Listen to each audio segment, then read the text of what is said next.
Ce nouveau tuto, nous allons voir comment découper partiellement un motif sur un papier de fond pour donner du volume. Je vous propose de passer tout de suite sur le Design Space pour la réalisation. J'ai importé mon papillon, je l'ai mis à 5 cm de haut, et la largeur est un peu plus grande. Je vais le prendre et je vais le mettre tout en haut de ma toile pour qu'il soit à 0 du bord gauche et à 0 du haut. Et là, je vais le dupliquer 2 fois. Donc je vais laisser à peu près 1 cm entre chaque. Donc celui-ci, je vais venir le mettre à 19. Voilà. L'autre au milieu et toujours tout calé en haut. Je sélectionne les trois. Je vérifie qu'ils sont alignés en haut en faisant aligner par le haut. Et puis je vais faire distribuer horizontalement pour avoir la même distance entre chaque. Une fois que c'est fait, je les groupe et je le duplique 2 fois. Donc, je vais laisser pareil 1 cm entre chaque en hauteur. Hop là. Je vais sélectionner les trois. Et dans aligner, je vais faire aligner à gauche, comme ça on est sûr d'être bien. Et distribuer verticalement pour avoir la même distance en hauteur. Donc on est à 19 et la 16,99, c'est-à-dire 17 cm. On va les grouper tous ensemble. On va venir faire un cadre. Donc on était à 19 et 16. Je vais mettre 1 cm de blanc tournant, ce qui va nous faire 21. J'ouvre le cadenas. 21 et on était à 17 en hauteur. Ça va nous faire 19. Je vais mettre mon cadre en blanc. Voilà. Et je vais le faire passer tout derrière. Arranger, faire passer tout derrière. Une fois que j'ai fait ça, je vais prendre un des papillons, n'importe lequel. Donc comme tout est groupé, il suffit juste de cliquer sur un des papillons. Je vais le dupliquer et on va le mettre là. On va s'en servir tout de suite. Je reprends mes 9 papillons et mon cadre. Et là, je viens faire centrer. Ça va l'aligner en hauteur et en largeur. Donc j'ai fait ça. Je prends mon groupe de papillons uniquement. Et dans opération, je vais les mettre en guide. Donc ils deviennent roses. Ils ont un tour rose et l'intérieur blanc. Ici aussi, ils apparaissent en rose. C'est la seule fois où le nom d'un calque ou d'un élément sera en rose et pas en noir. Ça permet de placer des éléments et il faut savoir qu'un guide n'est ni imprimé ni découpé. Même si vous enregistrez tel que et que vous le laissez sur votre toile avec les autres éléments, il ne sera ni imprimé ni découpé. Donc ça c'est fait. J'ai groupé les deux. C'est bon. On va prendre ça. Je vais les attacher comme ça, ce sera mon galère. Bon. Et je vais le déplacer. On va travailler le papillon en 2 morceaux. Donc, on a notre petit papillon ici. On va lui faire un décalage.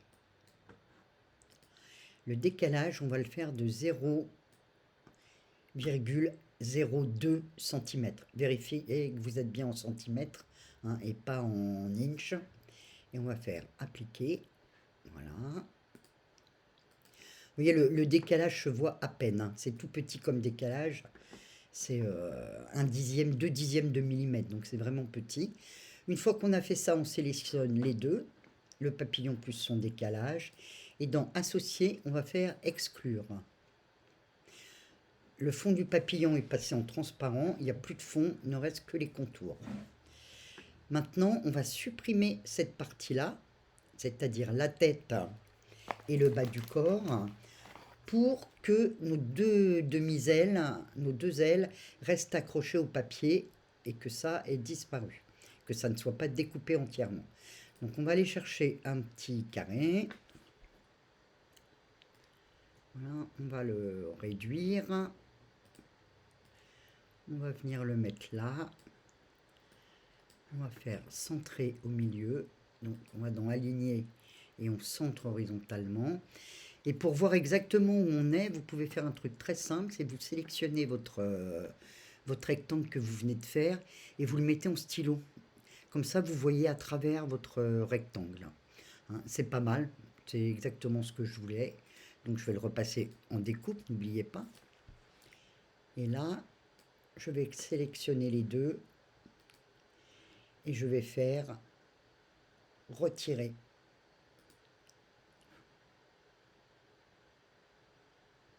Voilà, il m'a supprimé l'intérieur qui était sous le rectangle. J'ai bien mes deux découpes des ailes et ici, je n'ai pas de découpe, donc ça restera attaché au papier.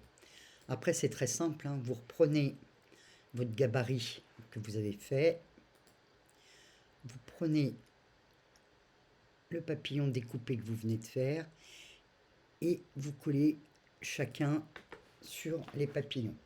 Donc on duplique. On en duplique 3. Voilà.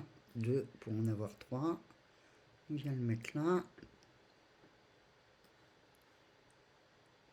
Et on vient le mettre là. Ensuite, il n'est pas tout à fait bien mis celui-là. Voilà. Là, on voit un tout petit peu de rose. Franchement, c'est des dixièmes de millimètre. Hein. Ça ne se verra pas à l'œil nu. Hein.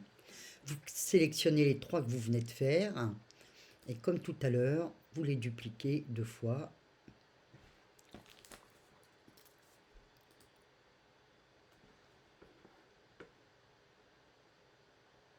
Voilà. Hop. On vient positionner sur la deuxième ligne. Hop là.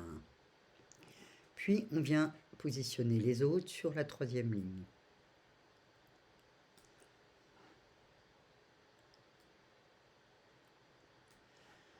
On va réduire la taille.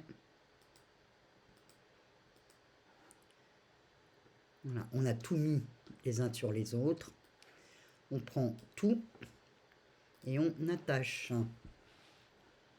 Alors, j'ai laissé les guides dessous. Hein, on va faire créer. Vous allez voir que ça ne change rien du tout.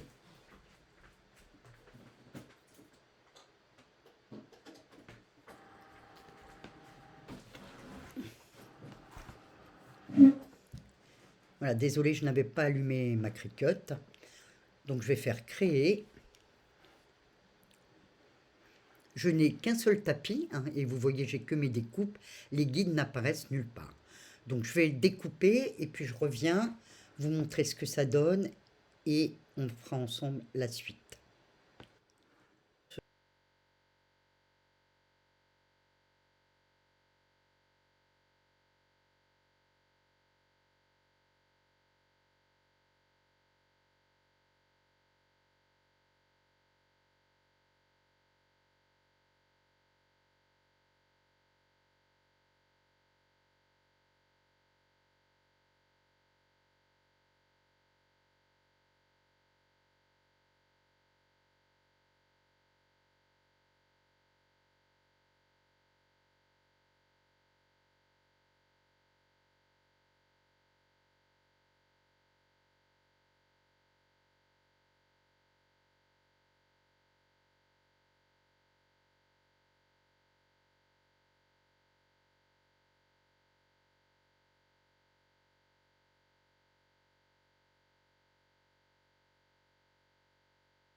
Pour donner un peu de volume à tout ce qu'on peut créer. Alors, ce tuto est terminé. Vous avez là les deux cadres que j'ai faits. Donc, sur le rouge, il y a une feuille d'acétate transparent pour stimuler la vitre. Il n'y en a pas sur le bleu. Et en fait, je trouve que sur le bleu, on voit plus de relief que sur le rouge. Le rendu n'est pas tout à fait le même. Vous trouverez toutes les explications sous la vidéo concernant le matériel utilisé. Pour le cadre, qui est fait maison aussi dans des feuilles 30-30 en 270 grammes, ça fera l'objet d'un nouveau tuto pour réaliser le cadre. Merci d'avoir suivi ce tutoriel. N'hésitez pas à vous abonner et à me laisser un petit commentaire. Merci.